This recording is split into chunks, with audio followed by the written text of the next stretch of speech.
So, how long have you been a member of LAFCO?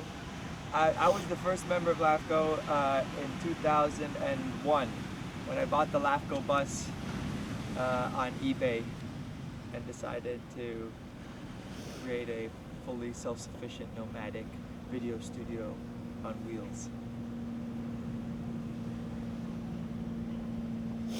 And what gave you the idea?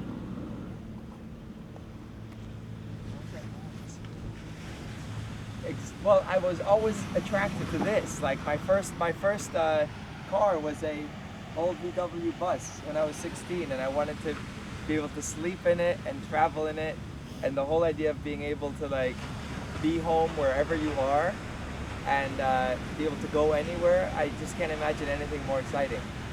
And then when I, got excited about filmmaking, it seemed almost logical to like take a vehicle and put laptops or in our case even desktop computers in there to do editing. I was always really excited about technology, about computer editing, about video cameras, the digital video cameras and the things you could do with them.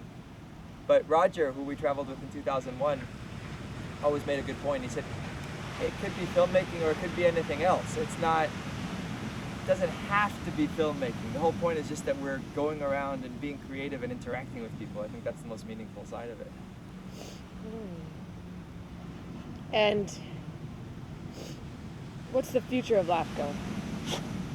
Well, I envision a fleet of buses. And people always laughed when I said that. Like, I want buses all over the world, all going around and documenting,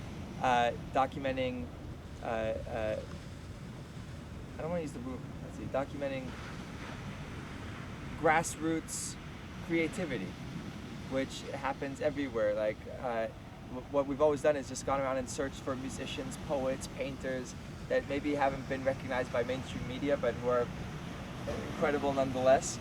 And so I would like other people to keep doing this, and maybe under one loose organization.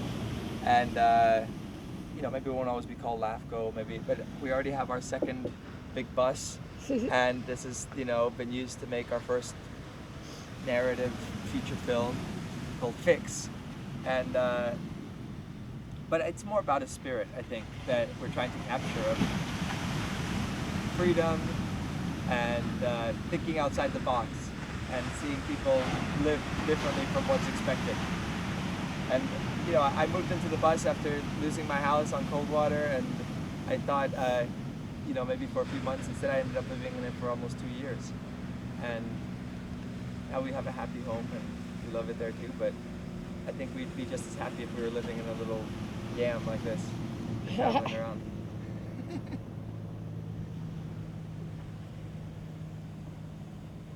I mean, people pay $10-20 million to have a house with a view like this in Malibu. We have it for $20 a night and $6,500 for an RV. A 1977 GMC Eleganza. Right on.